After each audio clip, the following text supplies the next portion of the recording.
What's up guys, and welcome back to another episode of the Realistic Career Mode. This is episode number 34, and we're starting today's episode off with the news that Dele Alli on Christmas Eve is going to go to Aston Villa once the transfer window opens in a week's time. And I mean, the writing was on the wall. I think ever since Romelu Lukaku signed, I think Dele Alli probably thought, oh, I'm going, I'm going. And listen, I would have loved to have kept him as a third choice striker. I would have absolutely loved to have kept him there as a wild card option. Wild card! But it just wasn't going to happen. I mean, let's be totally honest there. At some point, he was going to say, Gaffer, I want to leave. Not getting any game time.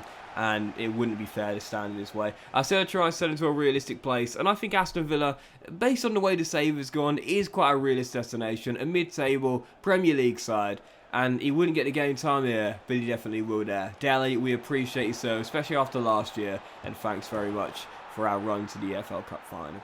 Anyway, for the first game of today's episode, on the back of a 4-0 drubbing away at Old Trafford, Eric Ten Hag's side ending a really nice little unbeaten run there. We are still in second place, but it's really tight right now. We're only a point clear of Manchester City in fourth, only heading to Manchester United in third on goal difference.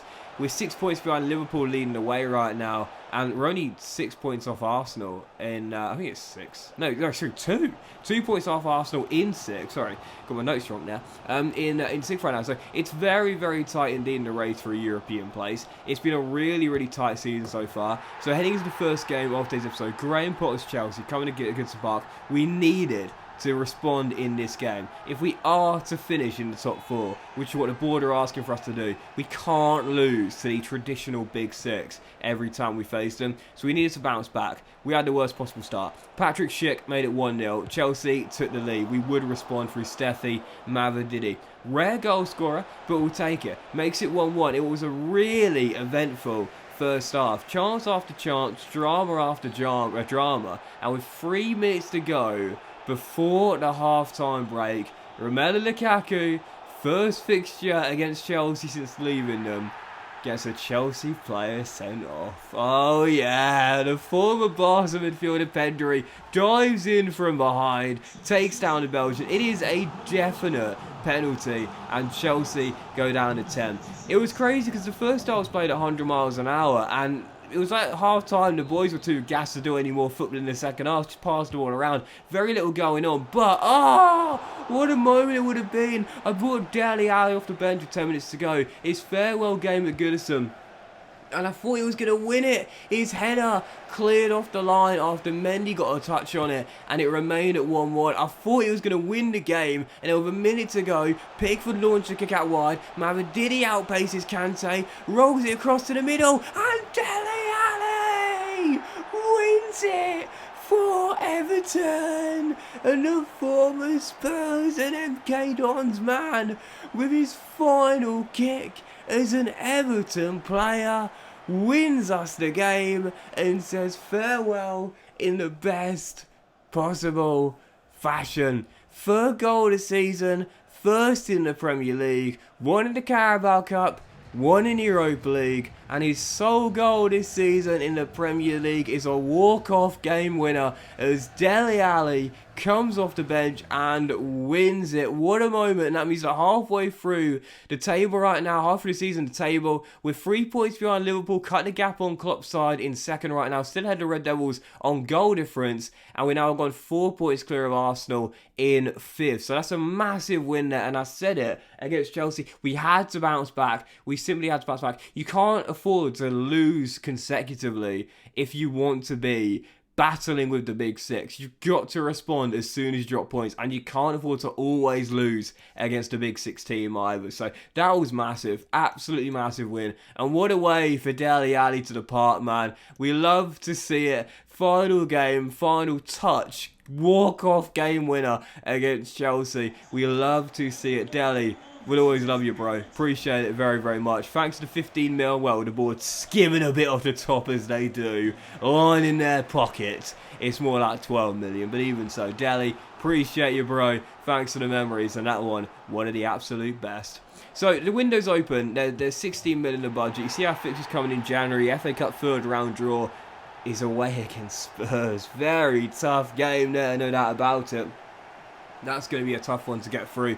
definitely underdogs, no doubt about that, even though we've been better than Spurs this year. But even so, you see our fixture in January, 16 million the budget. Now, there is temptation to give Spurs 10 million for the realism of Dele Alli's transfer details. For those who don't know what I'm talking about here, basically Dele Alli signed for Everton on what was an initial free transfer. So when Spurs gave Everton Dele Alli, the details of the move was very simple. He arrives on initial free transfer, but depending on league games, the move could be worth up to 40 million. Now, I think, and correct me if I'm wrong here, but I think Everton fans can correct me here, it's that if Ali plays 20 league games, then Spurs are due 10 million, and then for every extra 10 games, it's an extra 10 million, I think. I might be wrong about that, feel free to correct me if I'm wrong, but even so, I think at this current point, we would owe Spurs £10 million for Dele Alli, so there is slight temptation to just give Spurs 10 million for the realism, because that's how much we owe them in realism terms. I know some of you have pointed out in the comments, but I kind of want the money, so I don't know. Maybe there's a clause that means after a certain amount of time, you know how like there's a clause in terms of like after a certain amount of time, a mandatory fee or a buyback clause is no longer active, or a minimum fee release clause is active.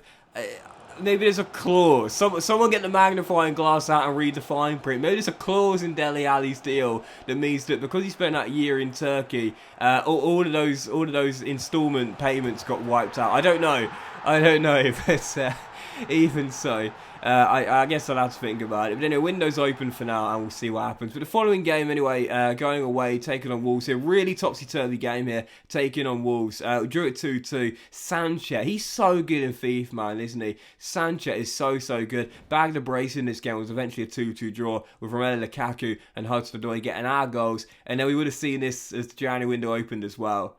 Jurgen, no. Just stop. Just stop, alright? What Liverpool put in the bid for Connor Cody? Liverpool Academy graduate. Maybe Jurgen Klopp's thinking what I'm thinking right now and says, Doxy boy, we got the Champions League last 16 registration deadline in a couple of weeks. I need more homegrown players. Curtis Jones at Stuttgart. I need more homegrown players. Can you give me Connor Cody? No. I'm not selling him back there for the realism. He's staying with me, but yeah, I blocked off as well. He's just signed a new contract, so I can't see him pulling a Fabian Delph, personally speaking. Did Delph actually sign a contract? I don't know. But anyway, Cody is saying he's not going back to Liverpool for the realism. But following game, excuse me, Arsenal at Goodison, aiming to get a consistent run of form going after what has been a tough one. Lose, win, draw. I said it before, if you want to do anything in the league season, you've got to be consistent. So taking on Mikel Arteta's Arsenal here, the Gunners coming to Goodison Park. Well, what a fantastic start. Started the game off really bright beginning for both teams. On 35 minutes in, Romelu Lukaku did manage to get a goal against Wolves, but he has slowed down a little bit in recent games. I opted to start DCL for this game. Great decision. Only his second goal in the Premier League this year, the other one coming against his former team, Sheffield United, but that opened the scoring and made it 1-0. The side who couldn't hold on to the break still leading. Fabio Vieira going through one-on-one, dinks it over Jordan Pickford, and the Gunners find their leveller. And in the second half, I played alright in the first half, but in the second, it was, the cliche, football's going two halves. It belonged to Arsenal. It was all Arsenal in the second half. Great save here by Pickford, kept it at 1-1. 20 minutes to go, holding on to a point.